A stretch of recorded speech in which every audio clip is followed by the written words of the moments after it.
Sahod na natin! Hello mga auntie, good morning po sa inyong lahat.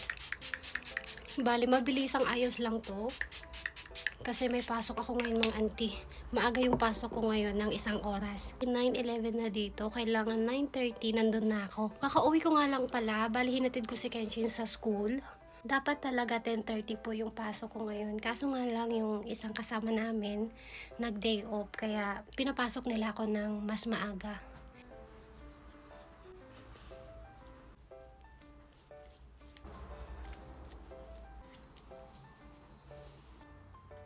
Doon nga pala sa part-time job ko mga auntie, nakatali talaga itong buhok ko. Time check po.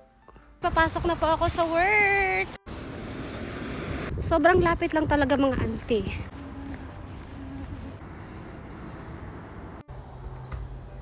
Ayan. Hindi pa nakabukas. Bali, ako pa lang talaga yung nauna. Dahil hindi pa po bukas tong store namin, kaya maghihintay muna ako dito sa labas. Maaga nga po akong dumating at wala pa yung mga ibang kasama ko.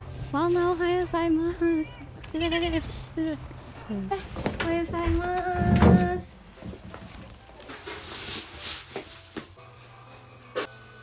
Ang dilim po mga auntie. Mga auntie, otsukaresama rin.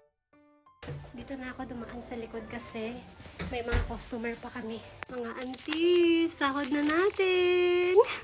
Maaga nga po pala nga natapos yung trabaho ko dahil po sinusundo ko pa po si Kenshin sa school. Alas 3 po kasi ng tanghali ay sinusundo ko na si Kenshin. Kaya yung out ko po minsan alas 2 o kaya naman 2:30. Hindi na nga po pala ay tinuruan po akong gumawa ng soba. Andito pa pala yung asawa ko.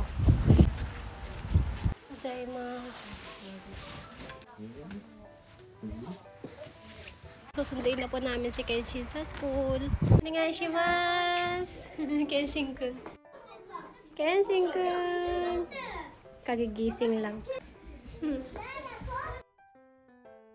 Dahil late po yung pasok ng asawa ko, kaya sinamahan po niya ako sunduin si Kenshin. Kami umuwi ng bahay, ay duman muna po kami dito sa supermarket. Hilingan muna kami ng kakainin po ng asawa ko. Gutom na nga daw siya at hindi pa daw siya kumain ng tanghalian. Pauwi po namin dito sa bahay, agad na rin po ako nagluto ng soba. Ito nga po yung kakainin ni uncle yung hapon bago siya pumasok sa trabaho. Doon nga po pala sa trabaho ko ng mga auntie, ay nagbago na po yung schedule ko. Kung dati ay 10:30 po ako pumapasok, ngayon po ay 9:30 na. Maaga nga po ako ng 1 oras. Tapos kung lutuin tong soba, ay binigyan ko na po si uncle yung hapon. Ito namang auntie nyo, ito naman po yung pagkain niya, Alfredo pasta. Alas 3 pasado naman po ng hapon, ay papasok na po si uncle yung hapon. Tapos sinatid po namin siya dito sa labas.